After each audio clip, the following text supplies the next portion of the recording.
किसी भी जर्नी की शुरुआत हमेशा से कुछ ना कुछ कहानी से होती है। मैं भी एक कहानी बताऊंगी आपको। पढ़ाई ख़त्म हुई 2005 में, जर्नलिज्म किया, अहमदाबाद यूपीएससी करने के लिए आई थी और एक रिसर्च का काम मैंने लिया नॉमेडिक और डिनोटिफाइड ट्राइब्स के बारे में। उस वक्त तो डिनोटिफाइड ट्राइब्स के बारे में इतना पता नहीं था, पर नॉमेड्स के बारे में जानना था और मैं इन कम्युनिटी को ढूंढ रही थी और कहाँ पे रहते हैं, क्या सिचुएशन है, वो सब जानना था मुझे। रिसर्च का पेपर रेडी करना था। मैं काफ़ी सारे सेटलमेंट में लोगों के बीच में जब घूम रही थी और उनको पूछती थी कि आपको क्या चाहिए। रहना तो वही एक हर्ट बना के झोंपड़े में वो लोग रहते थे। बेसिक कोई भी फैसिलिटी, पानी वगैरह कुछ भी नहीं दिख रहा था वहाँ पे। तो जब पूछा कि क्या चाहिए तो मुझे लगा कि डिमांड में आएगा शायद घर चाहिए, आमदनी, रोजी रोटी चाहिए, पर सबने बोला कि हमें हमारी आइडेंटिटी चाहिए, एक प्रूफ चाहिए, एक ऐसा प्रूफ जिसमें हमारी फोटो लगी हो। बिना फोटो वाला कोई प्रूफ नहीं, फोटो वाला प्रूफ। मेरे लिए बड़ी ताज्जुब की बात थी कि फोटो वाला प्रूफ क्यों चाहिए आपको। तब पता चला कि भाई ये परिवार नॉमेडिक जिनके नाम में ही घूमना है, वो परिवार सदियों से एक गांव से दूसरे गांव अपने ट्रेडिशनल ऑक्यूपेशंस के कारण घूमा करते थे। जैसे छुरी चक्कू की धार निकालने वाले, बाम्बू में से टोकरी बनाने वाले, सपेरे, स्नेक चार्मर्स जिनको हम बोलते हैं, रोप डांसर जो नट बजाने, छोटी छोटी लड़कियों को आज भी हम सिटी में देखते हैं रोप के ऊपर डांस, मतलब बाम्बू हाथ में पकड़ के चल रही है। तो ऐसी दो अलग अलग कैटेगरी के लोग, सर्विस प्रोवाइडर और एंटरटेनमेंट करने वाली कम्युनिटी थी। आज एआई की बात हो रही है, मनोरंजन के ढेर सारे माध्यम हमारे सामने उपलब्ध है, पर आज से 50, 60, 100 साल पीछे चले जाए तो सवाल होता है कि उस वक्त क्या लोगों के जीवन में मनोरंजन नहीं था और ये कम्युनिटी उनको प्रोवाइड करने का काम करती थी। पर जैसे ही डेवलपमेंट होता गया, चूंकि ये परिवार घूमते रहते थे, वो हमारे साथ जुड़ नहीं पाए। उनकी बच्चों की पढ़ाई ना होना, वो रोजी रोटी कमाना, वही एक उनका जैसे मकसद रह गया और बहुत छोटा सा, मतलब 100-150 रुपया मिल जाता है तो लाइफ चल जाती है। उनको तभी कभी ज़रूरत भी नहीं थी उनकी आइडेंटिटी, क्योंकि उनको लगता था कि हम गांव में जाएंगे और मैं बाम्बू में से टोकरी बना के गांव वालों को देती हूँ तो गांव मुझे फीड करता है, खाना देता है, पैसा देता है, तो मेरा चल जाता है। उन्होंने कभी उससे ज़्यादा मांगा ही नहीं था। पर जैसे जैसे ये डेवलपमेंट होता गया, सब पूछने लगे। जैसे गांव में पड़ाव डालते हैं या फिर सिटी के आसपास में कहीं पे झोंपड़े डालते हैं, तब पुलिस जाती है। गांव से लोग पूछने लगे, आप कहाँ से आते हो, अपना प्रूफ दिखाओ। कई बार ऐसा होता है कि प्रूफ नहीं होता है तो पुलिस आके पकड़ के ले जाती थी कि भाई आप कहाँ से आए हो, रखड़ता भटकता गुजराती में कहिए तो हमें पता नहीं है, और इसीलिए इनको अपना प्रूफ चाहिए था। कई बार पुलिस स्टेशन में मीतल को पकड़ के ले गए और मीतल साबित ही नहीं कर पाती थी कि मैं मीतल हूँ, और पुलिस में एक नाम दर्ज हुआ कि भाई आप शीतल हो और आपने क्राइम किया है, तो मैं कैसे बताऊँ कि मैं शीतल नहीं हूँ, मैं मीतल हूँ। तो इसीलिए उनको आइडेंटिटी चाहिए थी। बहुत मुश्किल था, जिनका रहने का कोई ठिकाना नहीं है, बर्थ होता है बच्चों का पर कहीं बर्थ रजिस्ट्रेशन नहीं होता था, कुछ भी नहीं था, ऐसे परिवारों को ये सारे प्रूफ कहाँ से मिले। बड़ी बड़ी दिक्कत वाली मुद्दा था और पर करना था। एक इंसान जब ठान लेता है तो क्या कर सकता है, वो इसी कारण से मतलब कुछ भी नहीं था, एक प्रोविज़न नहीं था सरकार में, और मैंने ठाना कि मुझे इनको आइडेंटिटी दिलानी है। और वही कहानी जब इन लोगों से सुनी, आइडेंटिटी चाहिए, जब पहली दफ़ा चीफ इलेक्टोरल ऑफिसर के पास गई और उनको बोला कि ऐसे एक या 2 लोग या 5 लोग, 10 लोग नहीं हैं, हमारे इंडिया की टोटल पॉपुलेशन का 12-15% ऐसे लोग हैं, और गुजरात में करीब 60 लाख से ज़्यादा पॉपुलेशन है जो गुमनाम है, कहीं नहीं दिख रही है। हम बिना एड्रेस वाले लोग उनको बोल सकते हैं। क्या आज़ाद भारत में ये लोग ऐसी आज़ादी चाहते थे कि जहाँ पे उनको आइडेंटिटी के लिए या फिर अपने घर के लिए कश्मकश हर रोज़ लड़ाई लड़नी पड़े? ऑफिसर समझे और अलग से प्रावधान इन समुदायों के लिए बने, और पूरे भारत में फुटपाथ पे भी रहने वाले लोगों को अब आइडेंटिटी मिलना शुरू हो गया है। एज ए VSS हमने 2010 में रजिस्टर किया। आज तक हमने 7.5 लाख से ज़्यादा लोगों को ये आइडेंटिटी दिलाने का काम हम लोग ने किया है। कहानी वही आती है जब एक सेटलमेंट थी नॉर्थ गुजरात की डीसा में, सरानिया कम्युनिटी, और उनको जब प्रूफ मिल गया तो उन्होंने फ़ोन करके, मुझे पता चला कि भाई उनको आईडी कार्ड मिल गए, वोटर आईडी कार्ड, तो मैंने उनको फ़ोन करके पूछा कि कैसा महसूस हो रहा है। तो उन्होंने कहा कि हम चल के रनूजा, जो राजस्थान में रामदेवरा का बहुत बड़ा मंदिर है, तो बोले कि हम उनको बहुत मानते हैं, हम चल के वहाँ पे मन्नत मांगी थी तो कंप्लीट करने के लिए जा रहे हैं। तो मुझे लगा कौन सी मन्नत, बिकॉज चल के जाने का भी एक सीज़न होता है। तो उन्होंने कहा कि हमने मन्नत मांगी थी कि हमें जब हमारा फोटो वाला कार्ड मिल जाएगा तब हम चल के आपका दर्शन करने के लिए आएंगे। कितना किलोमीटर? 300 किलोमीटर। और ऐसी कोई मन्नत, इस ऑडियंस में बैठे हुए लोगों को भी मैं पूछना चाहती हूँ कि क्या हम में से किसी ने ऐसी कोई मन्नत मांगी है? यहाँ रेशन कार्ड के लिए मन्नत मांगी जाती है, यहाँ रहने के लिए प्लॉट के लिए मन्नत मांगी जाती है। इस देश के नागरिक हैं, फिर भी इनके लिए बहुत अछूता सा व्यवहार इन समुदायों के लिए किया गया। बजट के प्रावधान की अगर बात करूँ तो एक भी प्रावधान नहीं था, और शायद ये लोग वोटर लिस्ट में नहीं थे। हमारे यहाँ पे पॉलिटिकल पार्टी जिनके बारे में सोचती है, अगर आप मतदाता हो तो मैं आपके बारे में सोचूंगी, वरना आप मतदाता हो तो मुझे आपसे क्या लेना देना। हमने इन लोगों को वोटर आईडी कार्ड दिला और उसके बाद हम पॉलिटिकल पार्टियों से के साथ हमने बार्गेन करना शुरू किया कि भाई हमारे ये लोग अभी इतनी बड़ी तादाद में, मैं हमेशा बोलती थी कि हम किसी को जिता नहीं सकते, इतनी बड़ी तादाद नहीं हमारी, पर हरवाने की तो डेफिनेटली ताकत है। और अगर आप हमारी बात अपने मैनिफेस्टो में डालते हो तो हम सोचेंगे कि हम किनको वोट दें। और ये पूरी जर्नी में इस तरह से, और ये हमेशा से ही रहता है, कोई भी एक्टिविटी, सोशल एक्टिविटीज़ में मैं मानती हूँ चैरिटी करना वो एक अलग बात है, किसी को खाना देना, भूख लगी है मैं दे दूंगी, पर ये है कि हम सब संस्थाएं या इकट्ठा होकर लोग भी पूरे देश में जो गरीब है उसको मिटा नहीं सकते। ये सारी रिस्पॉन्सिबिलिटी सरकार की है, और सरकार को कैसे रिस्पॉन्सिबल बनाना है वो हमें हर बार सोचना रहेगा, वही जहन में सबसे पहले होना चाहिए। ये लॉबिंग किया और 2017 में काफ़ी अच्छे मतलब ये लोगों ने भी, जिन बड़ी पॉलिटिकल पार्टी को उन्होंने वोट वगैरह दिया, और उसके बाद फिर 2019 में प्रधानमंत्री जी ने पूछा कि पूरे भारत के नॉमेड्स के लिए क्या किया जा सकता है। आप देखिए, एक भी स्कीम नहीं था, एक भी कचहरी समुदाय के लिए नहीं थी। इतनी बड़ी तादाद होने के बावजूद भी फर्स्ट टाइम पूछा गया और हमने एक ड्राफ्ट बना के सरकार को भेजा। उसी आधार पे एक वेलफेयर बोर्ड इस कम्युनिटी के लिए बना, और 500 बहुत छोटी ही रकम है, बट कुछ भी नहीं था। गुजराती में क्या है, ना मामा करता काणो मामो सारो, तो कुछ भी नहीं था। वहां से थोड़ा बहुत इन लोगों को बजट मिलना शुरू हुआ।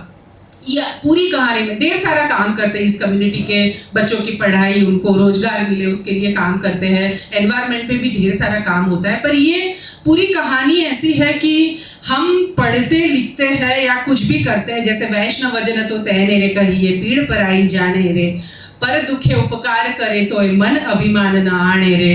नरसिंह मेहता ने 15वीं सदी में ये लिखा है। हम सब जब भी कहीं पे इवन प्रार्थना होती है तब ये गाया जाता है, बोला जाता है।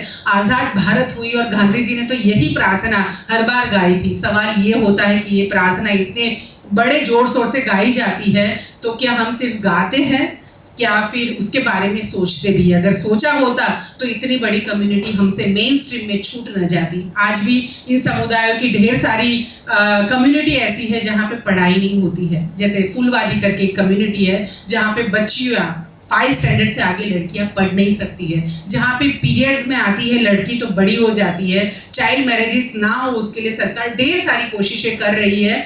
पर फिर भी यहाँ पे चाइल्ड मैरिजेस नॉट ओनली फुलवादी पर ढेर सारी नॉमिनिक और डिनोटिफाइड ट्राइब्स में मैं देख रही हूँ कि वहाँ पे चाइल्ड मैरिजेस हो रहे हैं। कोई जाके उनके बीच बैठ के काम करने वाला नहीं है। तो यहाँ पे मुझे लगता है कि क्या करना, मतलब मैंने ठाना, पढ़ाई खत्म हुई थी और कुछ भी अच्छा करियर चूज करके, क्योंकि यूनिवर्सिटी फर्स्ट थी, गोल्ड मेडलिस्ट थी, कुछ भी कर सकती थी। पर मेरे मन में हमेशा से ये रहा कि जो गांधी जी हमेशा बोलते थे कि भाई आपने जो कुछ किया है उसका सही मायने में यूज आप जो कर रहे हो, या फिर कुछ भी संशय हो तो आप सबसे लास्ट में जो बंदा है उसके बारे में सोचिए, तो आपको अपने आप में आंसर मिलना शुरू हो जाएगा। शायद मुझे आंसर मिला, उस वक्त तो नहीं करना था, हमारे ऑर्गेनाइजेशन भी नहीं बना था, ना ही ऐसा कोई वेलफेयर का काम मैं सोचती ही नहीं थी। मुझे था कि एक रिसर्च का काम कंप्लीट करके मैं रिसर्च NGO को, सरकार को दे दूंगी।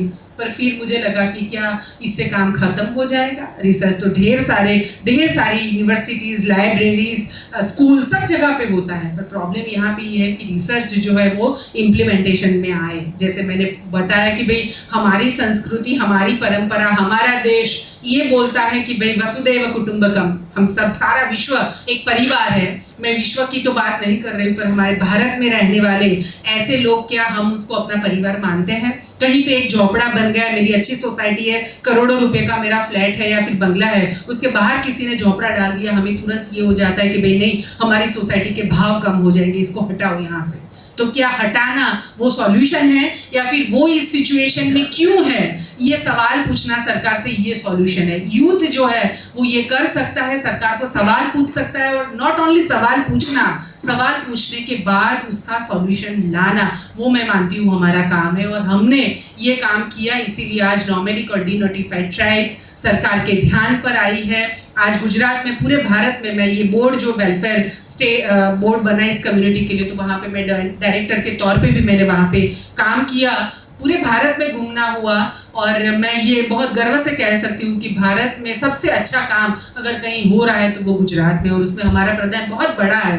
तो एक संकल्प अगर हम ठान ले कि मुझे करना है, तो और दिक्कतें बहुत आती है। एक लड़की के तौर पे जब इस समुदाय को ढूंढने के लिए निकली थी, कहीं पे नहीं पता था। मैं ऑफिसर को जाके पूछती थी कि ये लोग कहाँ रहते हैं, कहाँ बसते हैं, आप मुझे उनका पता दो। तो मुझे बोलते थे कि जिनके नाम में ही विचरता माने घुमंतु, जिनके नाम में ही नॉमैड्स घूमना है, उनको तू पते पे ढूंढ रही है, तुझे उनको ढूंढने के लिए निकलना पड़ेगा। और सही में आज इसे कहाँ जाती हूँ, घर से जब निकलती थी किसी को पता नहीं रहता था कि मैं कहाँ जा रही हूँ। पूछते थे तो मैं जवाब नहीं दे पाती थी, पर यह था कि कभी मैं एक लड़की हूँ या फिर मुझे कुछ पता नहीं इसलिए मैं नहीं कर पाऊंगी, ये मेरे मन में नहीं आया। और जब हम ठान लेते हैं कि मुझे कुछ करना है और कुछ मतलब सूरत तो बदलनी चाहिए, उसके लिए चाहे जी जान लगाना पड़े, तो इसकी वजह से ये जी जान लगाया।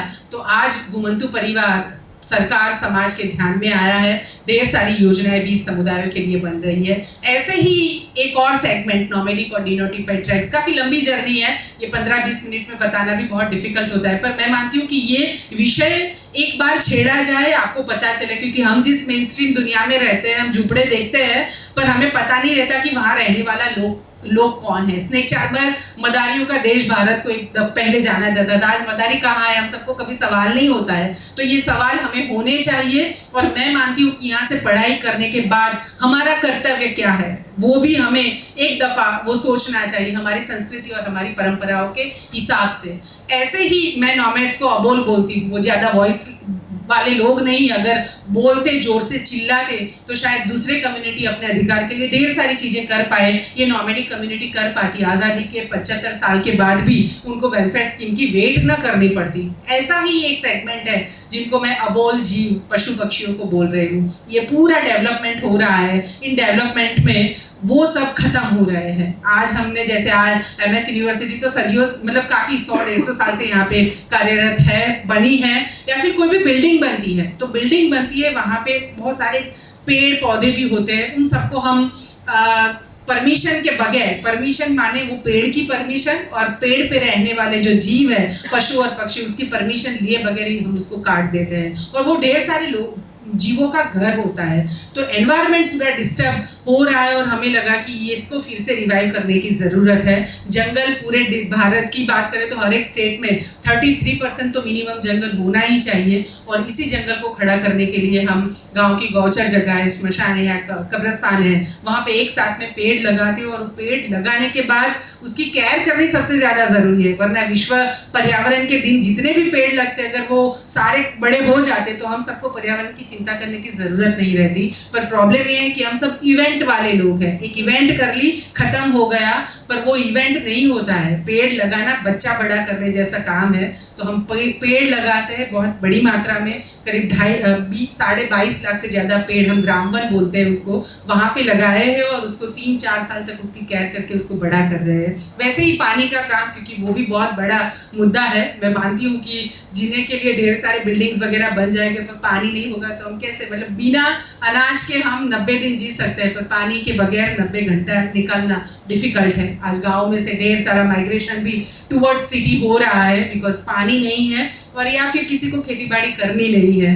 तो अगर पानी, जिनको खेती बाड़ी करनी है उनको अगर पानी मिल जाता है तो उनको माइग्रेशन करना नहीं पड़ेगा। नॉर्थ गुजरात के 47 में 34 ब्लॉक ऐसे हैं जहाँ पे ओवर एक्सप्लॉयटेशन पानी का हुआ, और वो डेंजर जोन में आ गए हैं। पानी वहाँ पे फार्मर्स जो अपनी ज़मीन है वो सोलार कंपनियों को रेंट पे दे रहे हैं, तो वहाँ पे हम तालाब का काम करते हैं, और फिर से रिवाइव करना तालाब, सरकार वहाँ नर्मदा का पानी भी वहाँ ला रही है। तो ये सारा काम हम कर रहे हैं। मेरा सिर्फ लास्टली यही बोलूँगी कि अगर हम ठानते हैं कि मुझे कुछ करना है, तो हम जो भी ठानते हैं, जो संकल्प करते हैं, वो चीज़ हो सकती है।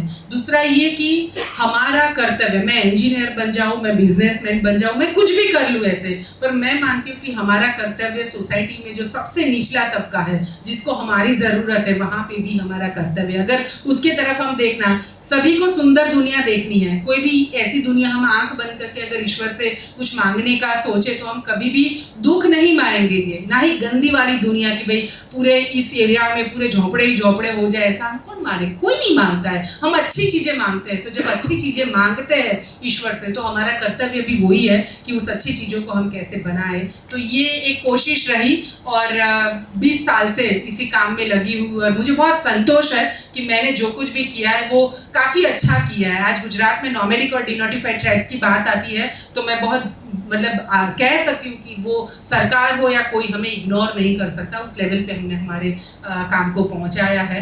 आप सबको भी जुड़ने के लिए विनती करती हूँ। शायद क्वेश्चन आंसर अगर आप मुझे कुछ पूछना चाहते हैं तो आप मुझे बता सकते हैं।